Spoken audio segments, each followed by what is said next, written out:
Coming up this month on Wednesday, May 23rd, we are having at 1 p.m. Eastern Daytime, we're going to be talking about the Trading Triangle Maui presentation or seminar that we had. And we'll be talking about that and the program that you can purchase. And that goes over the psychology and the business and trading systems, the three sides of the triangle that we use to become successful traders.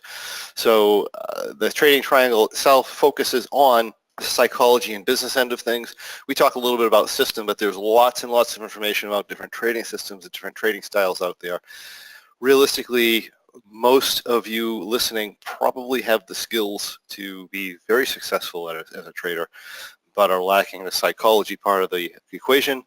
And sometimes if you're going to, especially if you're going to go out full-time or really depend on part of your income from trading, the business section is extremely important as well. So if you are interested in that at all, then in becoming a successful trader and working on your psychology and the business end of things, join us on Wednesday, May 23rd at 1 p.m. for this presentation.